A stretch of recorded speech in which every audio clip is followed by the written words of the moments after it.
Assalamualaikum warahmatullahi wabarakatuh. Saya Nurmalia dari kelas Pendidikan Biologi B 2019 dengan NIM H0319325. Di sini saya akan menjelaskan mengenai 10 model pembelajaran terpadu. Yang pertama yaitu model penggalan. Model pembelajaran ini menerapkan konsep dasar mengajar dengan cara memisahkan antara sub-sub pokok bahasan materi yang akan disampaikan di kelas. Contohnya dalam mata pelajaran matematika dasar yang terdiri dari pertambahan, pengurangan, pembagian, dan perkalian. Keempat sub pokok bahasan tersebut disampaikan dalam waktu yang berbeda-beda.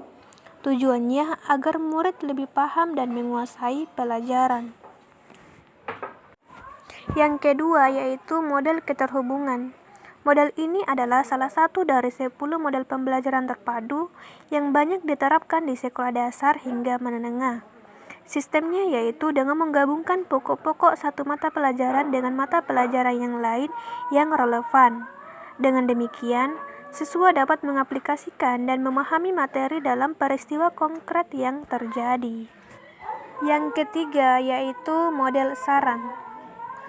Metode ini lebih menekankan cara penguasaan materi melalui kata-kata. Siswa bebas untuk mendeskripsikan apapun asal masih dalam koridor pokok bahasan yang diberikan guru. Biasanya implementasi pembelajaran terpadu di sekolah dasar menggunakan metode ini, terutama dalam mata pelajaran bahasa Indonesia. Kemudian yang keempat yaitu model jaringan atau networked. Sistem pembelajaran jaringan mengajak siswa untuk berpikir kritis ketika menghadapi sebuah permasalahan. Kemudian, mereka dituntut agar bisa memecahkan persoalan tersebut dengan teori, penjelasan, bahkan bidang ilmu yang lain. Metode ini menjadi salah satu dari model pembelajaran terpadu yang cukup berat untuk diterapkan. Kemudian, model yang kelima. Model yang kelima yaitu model immersive atau celupan. Konsep celupan cocok diterapkan untuk siswa yang gemar membaca dan suka mengeksplorasi segala hal. Karena konsep pembelajaran terpadu ini menghubungkan antara teori yang ada pada buku dan pengalaman yang pernah dialami siswa, sehingga mereka bisa lebih memahami maksud dari teori yang ada pada buku. Kemudian yang keenam, model terpadu.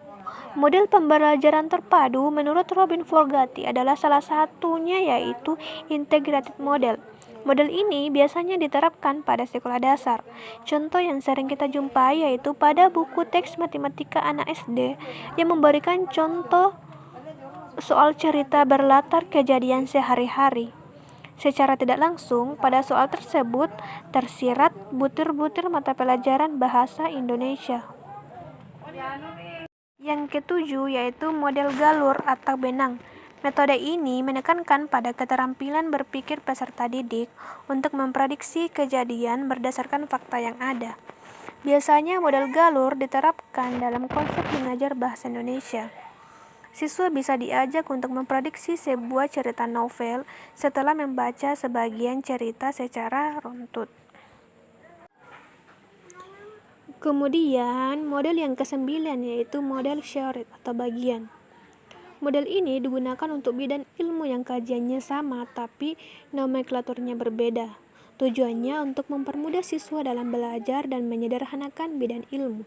Misalnya, mata pelajaran sejarah terkadang memiliki kesamaan dengan PPKN terkait pembahasan mengenai Indonesia pasca penjajahan.